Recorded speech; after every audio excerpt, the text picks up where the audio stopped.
Most beginners don't realise the moves you choose in the air decide how good your edit looks on the ground. In this video, I'm going to give you 6 moves that solve that. I'll show you how to fly each one and why this system will work for you on every single flight, no matter what drone you use. Now, I've put these 6 moves into what I call the Cinematic 6 system. You wouldn't want to say that fast 5 times. Once you understand these 6 movements, you'll have a simple formula you can use to make any drone shot look more cinematic. And also stick around to the end of this video because I'll show you how it all comes together in the edit. Let's move to move number 1. Let's get to move number 1. When you're first starting out with a drone, the first thing you'll do is you'll fly up high and then just spin in a circle to show the area around you. And if you've done this, you know that it never looks as good as you hoped it would. The problem is a spin reveals everything at once, so there's no sense of discovery, no momentum, nothing drawing the viewer in. And it absolutely makes you look like an amateur. I know because I've done it. Let me show you what I mean. Here at Diamond Bay, watch what happens when I spin the drone around. The whole bay just dumps onto the screen in one go. Now watch the same location with a forward and turn. And you can see how the bay gradually opens up. You're being shown the landscape a bit at a time. And here at Long Jetty, I'm doing exactly the same move, this time following the shape of the jetty. It's a different location, but we get the same result. The whole idea is that you're not showing the viewer where you are, you're taking them on a journey instead. You don't need to reveal everything in one shot, and you don't need to do it all at once. Each shot should create some curiosity that makes the viewer want to see what's next in the video. The next move on the list is one a lot of beginners either forget about completely, or they try it but just rise straight up and come back down again. And that isn't wrong, but you're leaving a lot of cinematic potential on the table. The top-down spin is where things get interesting. Here at Frankston Beach, I'm rising up slowly over the walk bridge, spinning as I climb. And as I do that, you'll see how the landscape gradually opens up around it. The shoreline, the water, the beach all reveal themselves piece by piece. Now here again at Patterson River, I'm doing the exact same move, but this time I'm flying up through the gap between the road and the train line overhead. This shot was a little bit more stylized, but the move is the same. And that's what makes this shot work so well, because you start tight on a subject and slowly reveal the world around it, which means you go from showing a location to telling a story. This next move is where most drone pilots are leaving their best shots behind, because if you're only ever flying forward or straight up and down, you're missing the move that actually brings the viewer into the scene.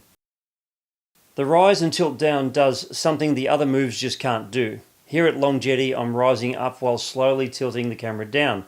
And what this does is show the full scale of the jetty revealing itself in the way you just can't get from a forward shot. But it doesn't have to be a big wide shot like this one to work. In this shot at Monbulk Creek Bridge, I'm rising and tilting down over the tracks as they disappear into the forest. It's a much tighter scene, but the depth it creates is quite beautiful. Shots like these are actually what stitch your story together and pull the viewer right in, and once you start flying them, you'll wonder why you ever flew any other way. This next move is one most beginner drone pilots hardly ever try, and it's a shame because flying backwards opens up a shot that completely changes the feel of a scene. Here at Patterson River, I'm starting in a top-down shot looking straight down at this tower. And as I pull back and tilt up, watch what happens. You can now see the scale of the tower, and I also catch a boat coming into frame on the river, and it makes the whole scene it makes the whole scene come alive. And here at Frankston Bridge, I'm doing the exact same move, pulling back from a top down of the bridge to reveal the river and all the landscape stretching out beyond that. And once again, you get to reveal the scale of the bridge or the object you're filming and the environment behind it.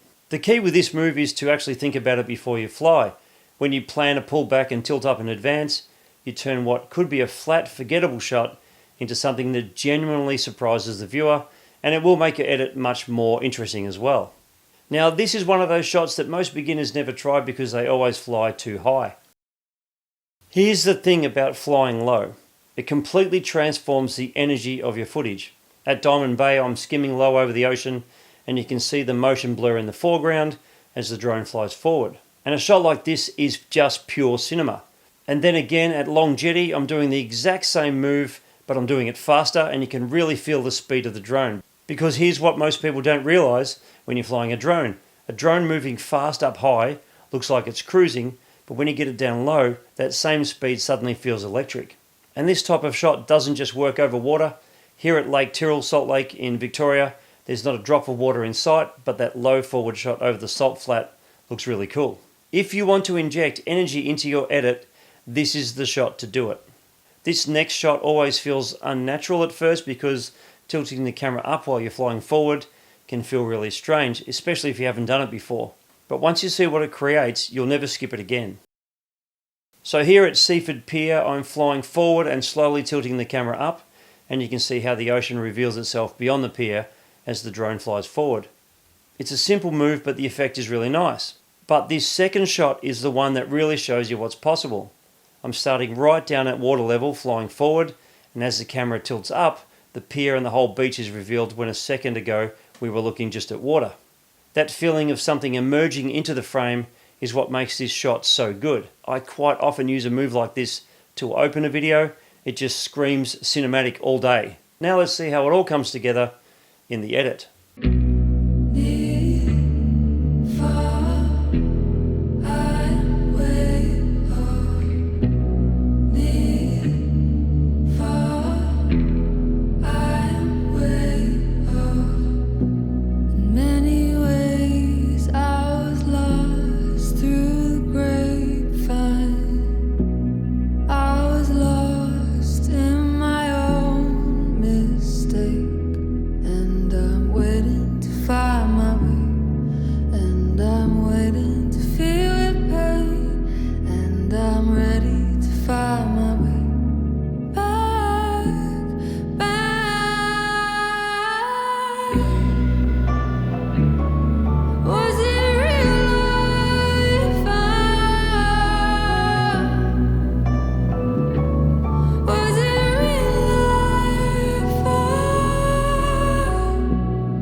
All of these moves work even better over water, and most drone pilots have no idea how to get the most out of shooting when they're over water.